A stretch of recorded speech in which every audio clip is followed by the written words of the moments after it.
Hello, my New Testament intro students. Welcome to yet another video. This one is on the book of Revelation. I haven't made a few videos for a while. I've been kind of busy doing a lot of grading and whatnot, and just life in general. But I wanted to make sure that I give you a little video on Revelation because it is, after all, kind of a hard book to understand. But that being said, I think after this little video, it's going to be a lot easier to understand. The reason why it is often so hard to understand is because if you're like me, having grown up kind of in 70s and 80s or 90s or 2000 evangelicalism, you often associate the book of Revelation with the Left Behind series by Tim LaHaye. And unfortunately, that's just not a good way to read Revelation. Obviously, from the homework, the assignment you're going to do, they talk about the different ways to interpret Revelation. Long and short, the best way to start interpreting Revelation is asking yourself, if I was an original recipient, if I was in the church of Ephesus or Laodicea or Pergamum or any one of those 7 churches that John addresses Revelation to, if I was in one of those churches around 90, 95 AD, how would I have understood that letter, that book written to me? You have to consider the original intent of the author. John wrote Revelation to 7 real churches. It meant something to them. So at the very least, we have to understand what it meant to them. And then once you understand what it meant to them, that's what I would say the inspired, originally intent message. How do you then apply that to whatever situation you live in?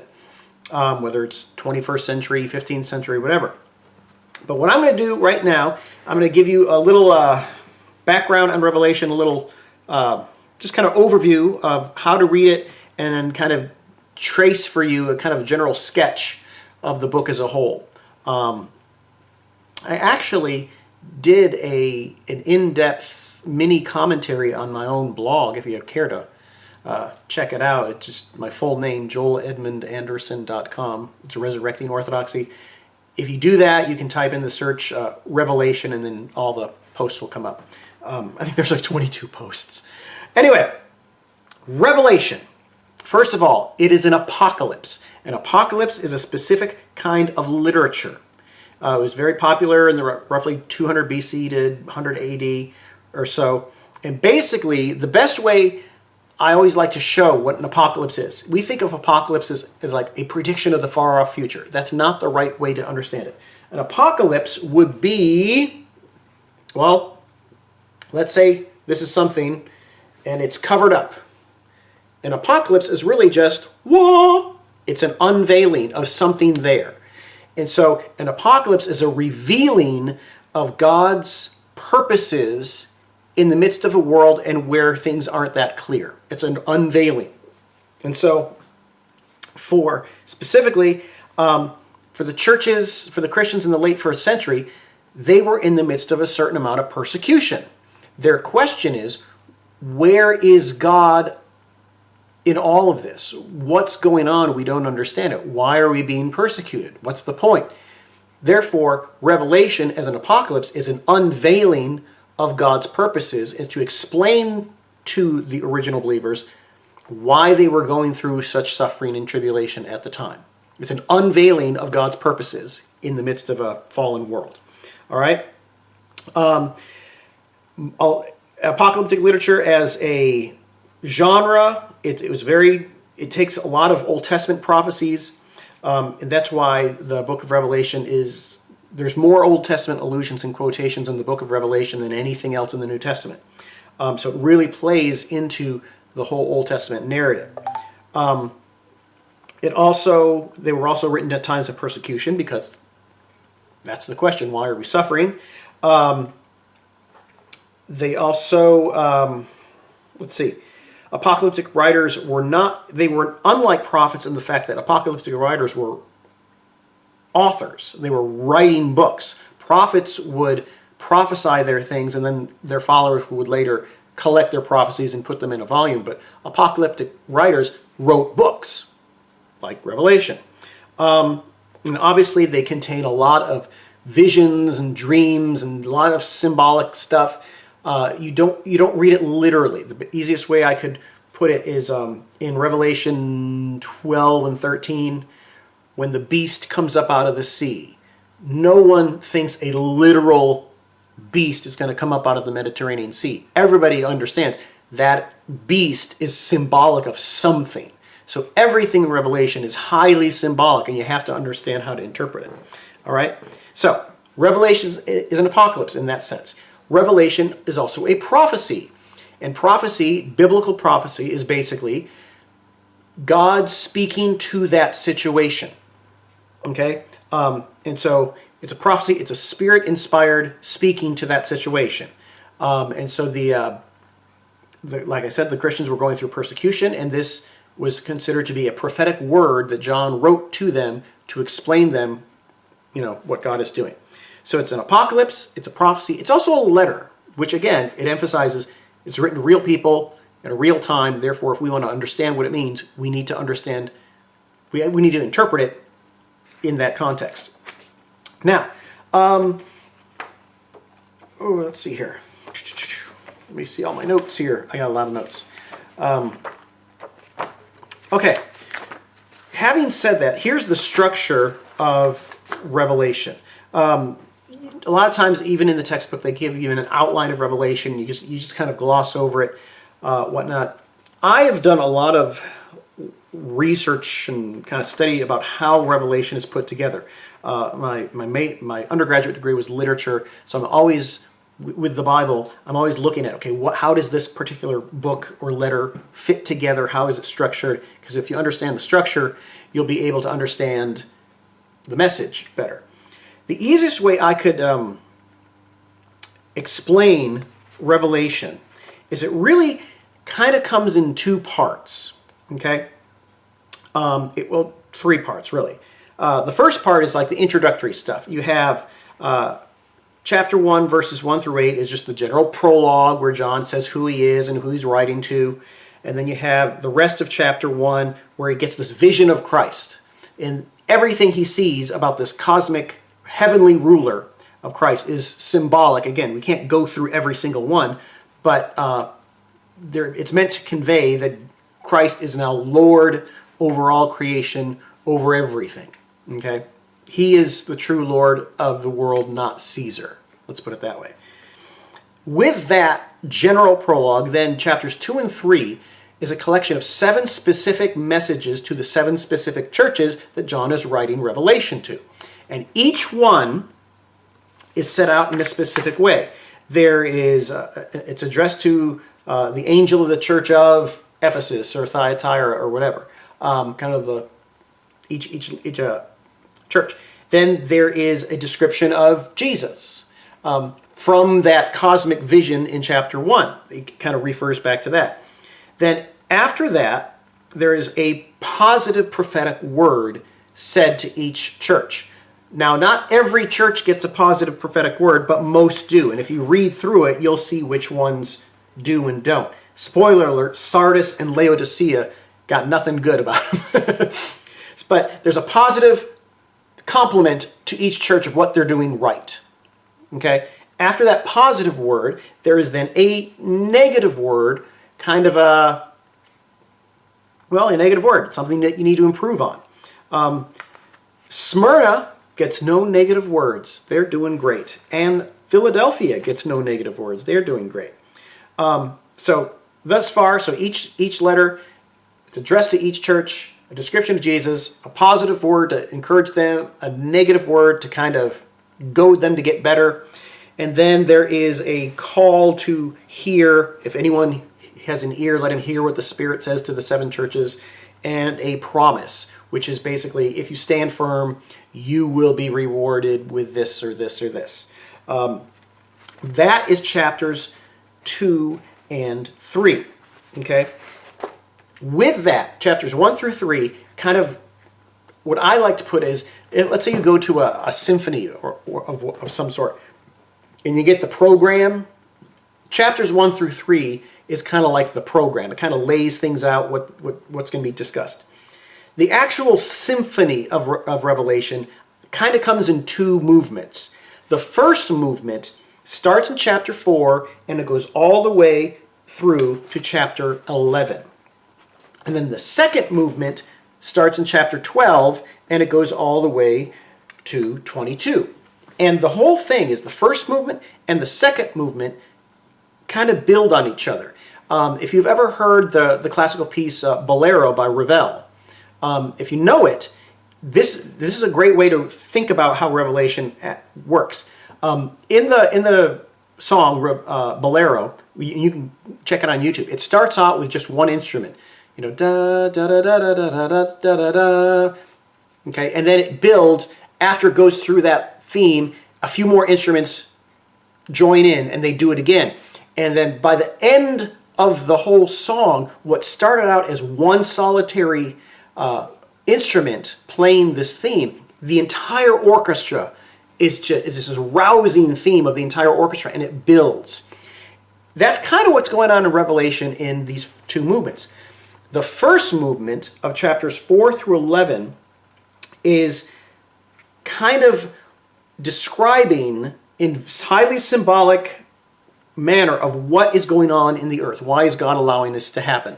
And it gets right down to Christians are suffering and going through tribulation, and God is bringing about judgment on the world, specifically the Roman Empire.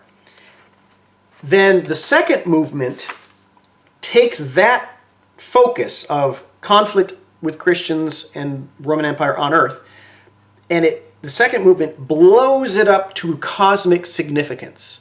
Whereas beginning in chapter 12, it's not just Christians being persecuted, it's the woman clothed with the sun, which is Israel, is being persecuted by the great dragon, Satan. The big actors behind the curtain are demonic forces, not just, people in the earth. But anyway, I'm going to walk you through now what this looks like. Okay? Again, this is an overview. To walk through it is the best thing you could do. I would recommend, if you want to learn more about Revelation, in a very good book that's easy to read and grasp. It's an older book by a guy named Alan Boesak, B-O-E-S-A-K. He wrote a book called Comfort and Protest. It came out in the 80s. And it's kind of a commentary on Revelation. But he wrote it. He was a minister in South Africa during apartheid. And so the book is an interpretation of Revelation, but he also kind of puts it into context of how it is read through the eyes of a persecuted people. And it's very interesting. But anyway, the first movement, chapters 4 and 5, begin with the scene in heaven. And John gets taken up to heaven, and he gets a glimpse of God's throne room. And basically, it's highly symbolic. You have God's throne. Around it are 4 creatures, like the cherubim who guard his throne. And around that are the 24 elders. Why 24? Well, you have 12 tribes, 12 apostles, the full people of God symbolic there. So you have the throne, 4 creatures, 24 elders, and then the angels, and then all creation. Okay? That's kind of the circular pattern. But he gets a vision of God's throne room in chapter 4. And then in chapter 5, he gets this first vision where there is a scroll with 7 seals on it. And no one can open the scroll. And then we are told that the Lamb of God, or the Lion of Judah, is worthy to open the scroll. And he looks, and the Lion of Judah is a lamb who has been slaughtered. And that's clearly Christ. And when the Lamb takes the scroll, all of creation starts to praise and rejoice. Okay, that's chapters 4 and 5. Starting in chapter 6 is when he starts opening the scrolls, and there's a bunch of patterns going on in Revelation. So with chapter 6, when he starts to open the 7 seals, the scene shifts from heaven down to earth. Okay, and all of chapter 6, one after the other, is the opening of the first 6 seals. The first 4 are the 4 horsemen of the apocalypse. A white horse, then a red horse, then a black horse, then a pale horse. Very simply put, the white horse who goes out to conquer is the Roman Empire, basically. So he sees what is going on. The first seal is revealing this is what the Roman Empire does. It goes out to conquer. When it goes out to conquer, what does it do? It's the red horse. It brings war. What happens once you bring war? To the defeated people, black horse. It brings economic despair. And then after that, the 4th horse, the pale horse, is death. It ultimately brings death. So in the first 4 seals, you get a picture of what the Roman Empire was doing. By going out and conquering, it was bringing death and destruction to the world. And it's not just the Roman Empire. It is the Roman Empire, but it's also applicable to any empire that goes out and tries to be an empire. All right? After the 4th seal, the 5th seal, there's a scene. He gets a vision of the altar in heaven, in the heavenly temple. And under the altar are all the martyrs, all the people who have been killed for being a Christian. And they ask a basic question. How long until you avenge our blood? Because this is kind of like the overarching question in Revelation. Why is this happening? When are you going to redeem us and avenge our blood for being martyred? And what they are told is they're given white robes and they are told to wait a little longer. More people need to die. It's kind of a harsh word, but basically God tells them it's going to happen. You just have to wait a little longer. The 6th seal opens and there's thunder and lightning and it's basically symbolic imagery to describe the coming day of the Lord. He's just promised he's going to right the wrongs, and it's coming, seal 6. After that, chapter 7, there's an interlude where John sees 144,000 people who get the seal of God on their foreheads. Now, why 144,000? 144,000 is a symbolic number. 12 times 12 times 1,000. The 12 tribes representing Israel, the 12 apostles who go out to the Gentiles, and the 1,000 is the number, God's number of completion. So basically, this group of people, who he says from the 12 tribes of Israel, 144,000, represent the true people of God who will be martyred for the sake of Christ. Okay? And here's where it gets interesting. He hears the number. He's told that it is from the 12 tribes. Then he looks and he sees a great multitude from all nations. This goes to emphasize that this 144,000 is true Israel from all nations, who they're the martyrs who are going to die for the sake of Christ. Okay? And again, there's a lot more to it, but I'm just kind of giving you an overview. That's chapter 7. Chapter 8, then, he sees, he gets another glimpse of the altar in heaven. These martyrs are praying, and the incense is going up before God. The incense represents the prayers of the martyrs. And then there is silence in heaven for a short time, and then 7 angels come out with 7 trumpets, and they're going to blow the trumpets. The trumpets are the answer to the martyr's prayer. Okay? And that's, now we're in chapter 8. The stuff of the 7th seal is, well, the trumpets come out. The trumpets are the 7th seal. After the prayers go up, the 7th seal's opened, and the trumpets come out. So the trumpets are the 7th seal to answer the martyr's question. And just like in the same pattern of the 7 seals, the 7 trumpets come in the first group of 4. The first 4 trumpets basically bring about the plagues, which echo the Exodus. So the salvation of the Christians are going to resemble the salvation of the Hebrews out of Egypt. Trumpet 5 is this is where it gets really crazy. I can't go into all the details. Read my blog. He sees trumpet 5. He sees the abyss open, and the abyss is like Sheol, and locusts come out. These are all very symbolic of what the Roman Empire does. Okay, and then at the end of chapter 9, there's the 6th trumpet, the 4 angels at the Euphrates, and a whole army from beyond the Euphrates comes and attacks. Now, you have to know the kind of the geographical setting, geopolitical setting of that time.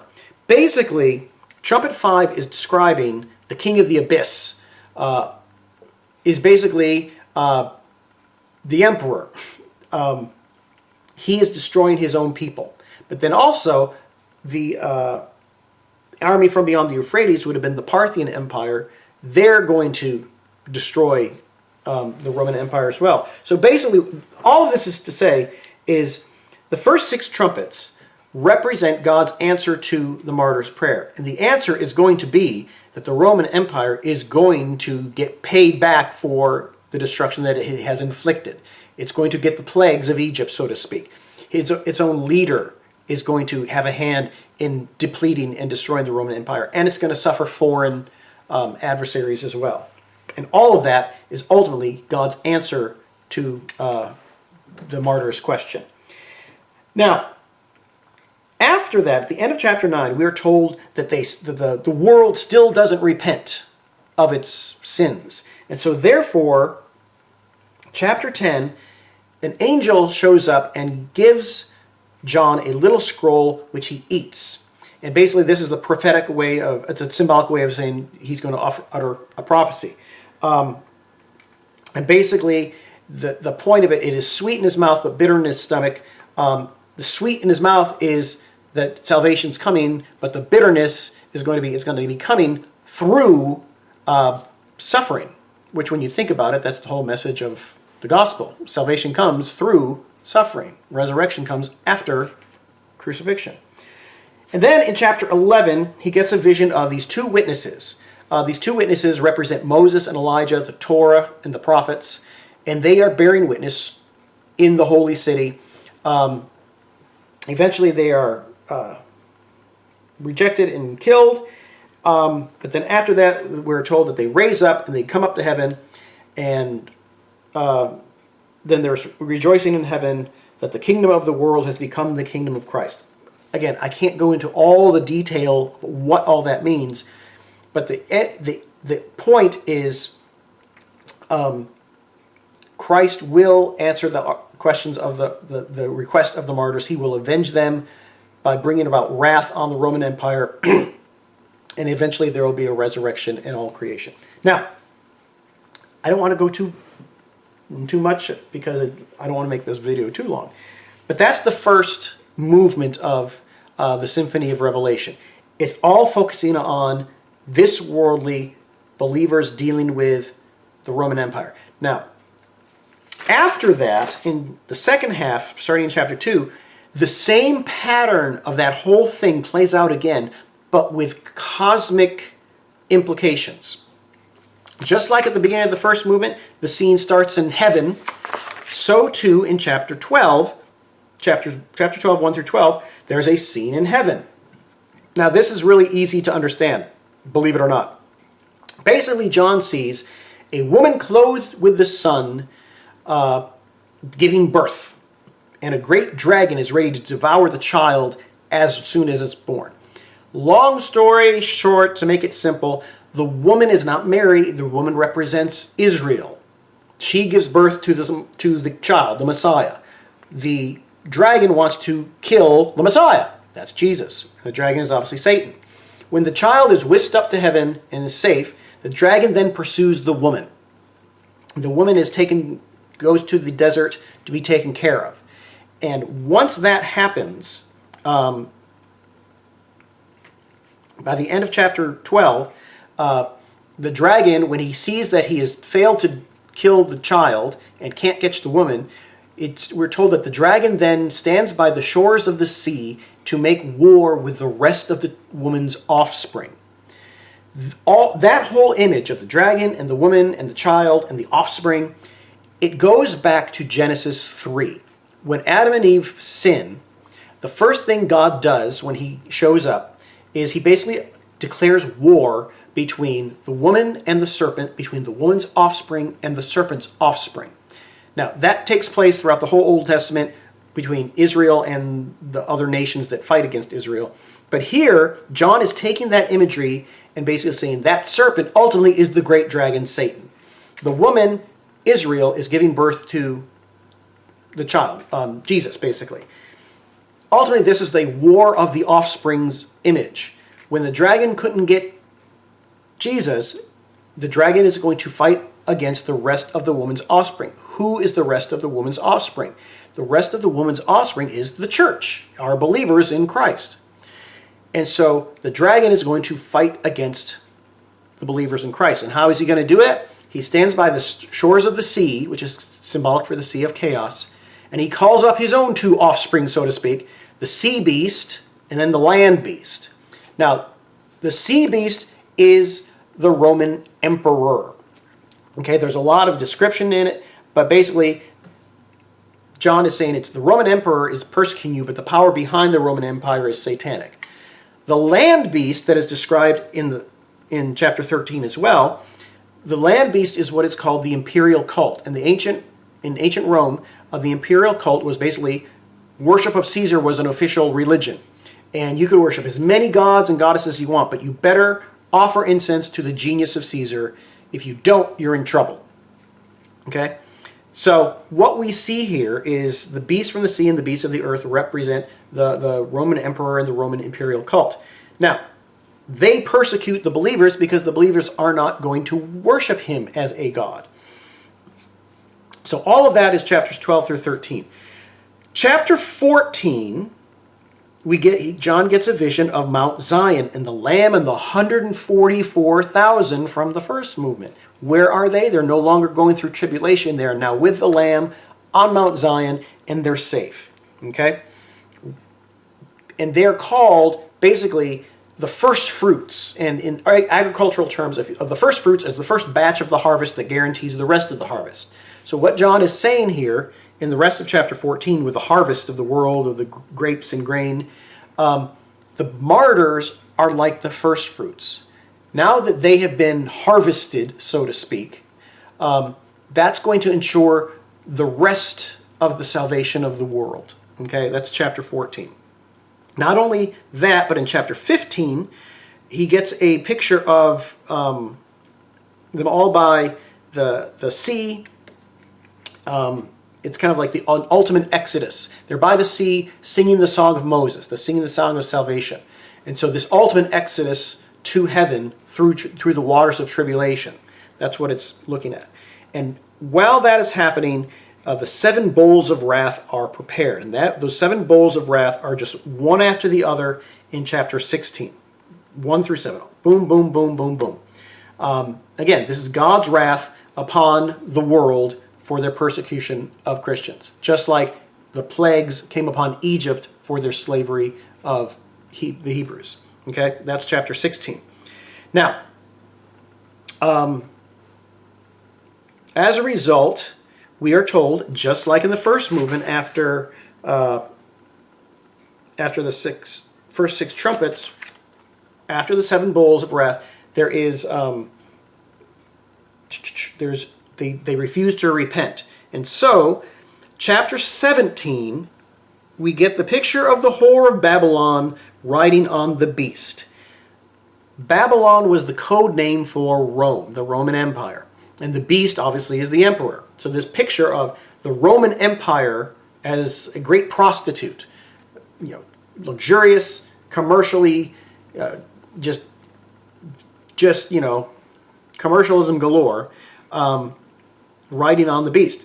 And she's kind of the antithesis of the woman clothed with the sun. She is going to be destroyed. This is the message. She's going to be destroyed. And so in chapter 18, there is mourning over the whore of Babylon. Why do the sailors and everybody else mourn? Because they got rich off of her. Just like, you get rich on a, corrupt society. So chapter 18 is there. The focus is on the mourning of Babylon. Then chapter 19, in contrast, is there's rejoicing in heaven. And so there are wedding preparations being made because the believers are now going to be the bride who are going to be married to the Lamb. And that's contrasted with the great supper of God in which the whore of Babylon will be devoured, so to speak. Okay? Now, the second half of chapter 19, we are told that there's the war with the two beasts. They're eventually destroyed. Chapter 20 is the war with the dragon and the defeat of the dragon. And after that, the resurrection and the future judgment. And then in chapter 21 and 22, the ultimate result is a new heavens and new earth. I know I went through that quickly, but the point is Rome will be defeated, but even after that, the ultimate defeat of Satan and death itself is yet to come. Okay? Now the interesting thing in chapter 21 and 22, the vision of the new heaven and new earth, he gets a vision of the New Jerusalem. And if you read it, the New Jerusalem is basically described like a giant cube. The reason it's described like a giant cube, it's symbolic. Those are the perfect square cube dimension is what was the Holy of Holies in the temple. Okay? And so what John is saying is that when there is a new heavens and new earth, when God redeems everything, everything will be holy. All of Jerusalem will be holy, meaning the heavenly Jerusalem that'll come down. He goes into the heavenly Jerusalem. He sees the tree of life, which again, it's an echo of Eden. There's no more curse. There's no more death. And so he ends Revelation with a picture of the new heavens and new earth, which bring you all the way back to Eden. It's a culmination of the whole biblical story, basically. All right. I know that's very fast, but it is worth looking into, so at least you know what it's about. Like I said, Revelation is a fabulous book. I would recommend the Alan Bosick book. I would recommend, taking time to go on my blog, joeledmundanderson.com, and check out the blog post on Revelation if you want to learn more. Anyway, like I said, it's a difficult book, but once you understand some basic concepts, it's pretty fabulous. So hope you enjoyed it, and there you go. Have fun with Revelation.